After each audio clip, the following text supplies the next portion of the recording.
Okay, so Chick Days is officially kicked off here at Dominus Agway, and all I need to know is, do you like blondes or brunettes?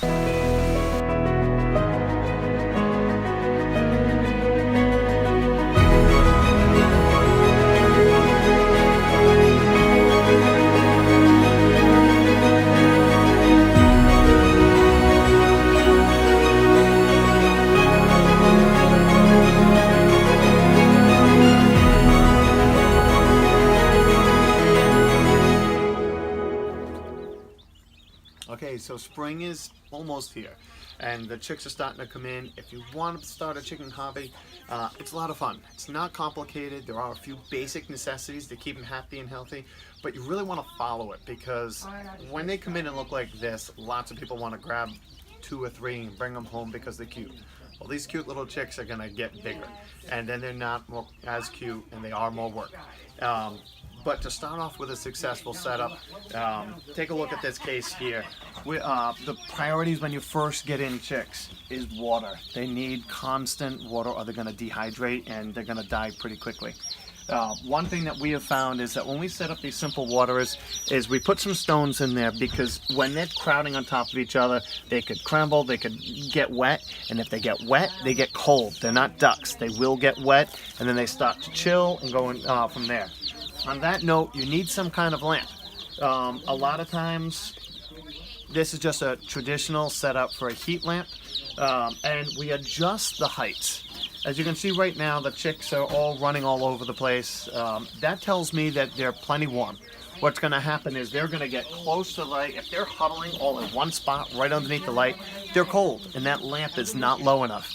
If they're scattered all over the place and some of them are eating and some of them are drinking, then they're happy, they're healthy, and they're going to self-regulate their own temperature.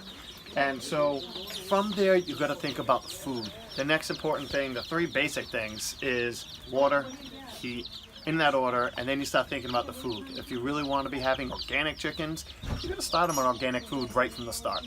If you're not going to set them up on organics and you just want a traditional food, then you want a chick starter and a medicated chick starter, because they are very vulnerable and they can get some diseases.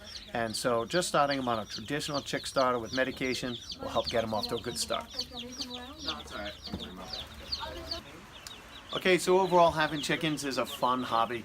I've been over, I know it's a longer video, it's been over a number of different topics. You can see in here, this is a classic setup. Just to recap some of the things, chickens, we've got a lot of chicks in here. All I've got is 1 heat lamp hanging down and a water, the food. The tricks are keep these things up on bricks, rocks, anything, keep them level. You can see there's lots of shavings kicking there. That's even with it up on the brick. But at the same time, if this was just sitting on the shavings, it's going to be full of shavings and starting to fall up their water pretty quick. I'm going to shoot another video another time, some of the tricks and how to avoid some of the hassles. But overall, as long as you're using medicated chicken food at the beginning and giving them fresh water and clean bedding and warm, the rest of it is pretty easy. And so it's a fun hobby, have fun. Just don't go and grab 1 or 2 little chicks just because they look cute. Just think it through, plan out how you're going to keep them, where you're going to keep them, and have some fun. Take care. And just remember, no kissing the chicks.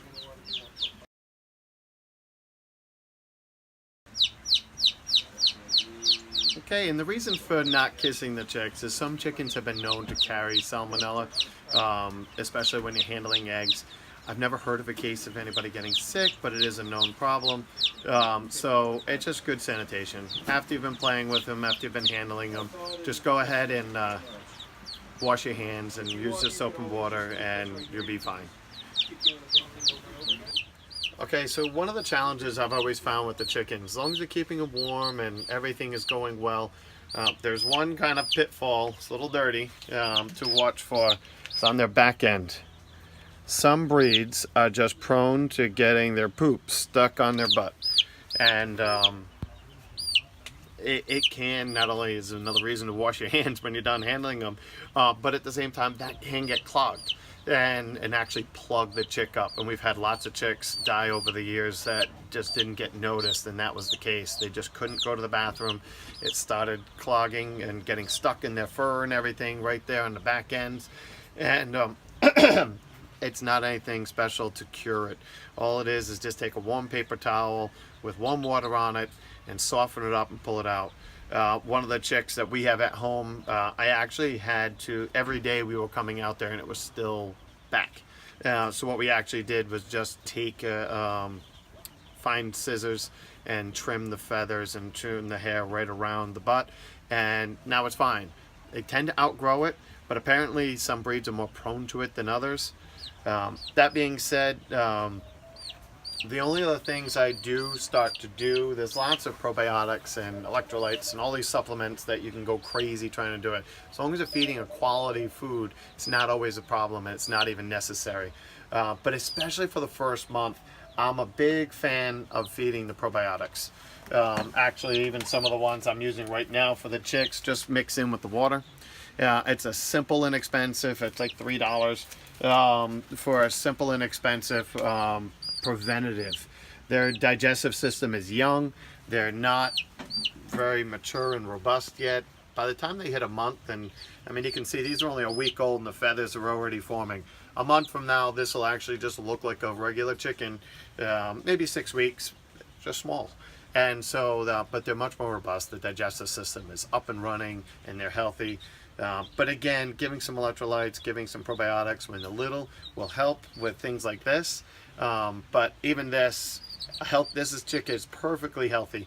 It just has more fur around its butt. So trim it, clean it, and they'll stay happy and healthy. Okay, so now that you've been over the basics and you're ready to pick out your chicks, biggest decision is on varieties. And so that takes a little bit of homework. You got to figure out whether you want egg producers, meat producers, and there's lots of different varieties. But there's not a whole lot to it. And they do fly, even when they're this young. You want to just pick out what is going through and just pick a nice active bird. If they're active and they're running around, that's a good sign. If they're just sitting by themselves in the corner, not moving a lot, don't pick those birds. Outside of that, it's just gotta, typically you'll get them in some kind of box. You just gotta keep them gentle. You gotta remember they're inside the box. My son started walking around like he was carrying his backpack, and I had to remind him the poor chicks were inside there bouncing around. So now we're gonna show you a little bit on transitioning them home and then actually getting your setups and some of the intricacies to watch for and the setuping itself.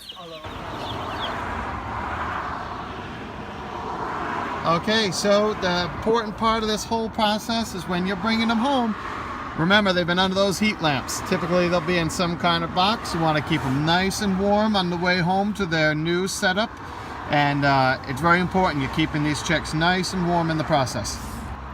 Okay, so now that you're about to set up your chicks for their new home, there's a few things to consider. We're lucky enough that I always have these stock tanks. I think stock tanks make great homes for chicks. Because they're durable, but you have to be able to hang a lamp. And so we're lucky enough that in my garage there's a hook already set up in the basement, so I can adjust my heat lamp to make sure that I'm not overheating the chickens or underheating the chickens. So the stock tanks are very handy and you can use them over and over again. If you don't have the luxury of having that, you need something else. There's lots of these little kits on the market.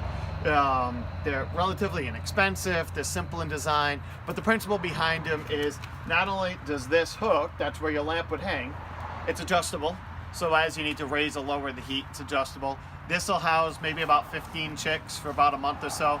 The problem is after about a month, you're gonna have to be figuring out a bigger and larger container because those chicks will be flying out within about 5-6 weeks.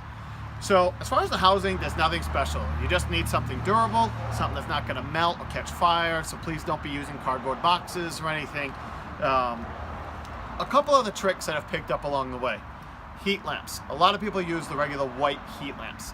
Some chicks, especially turkeys, are very sensitive to the white light and the fact that it shines off their eyes, and that glimmer in their eye attracts the other chicks and they can poke and peck at each other's eyes.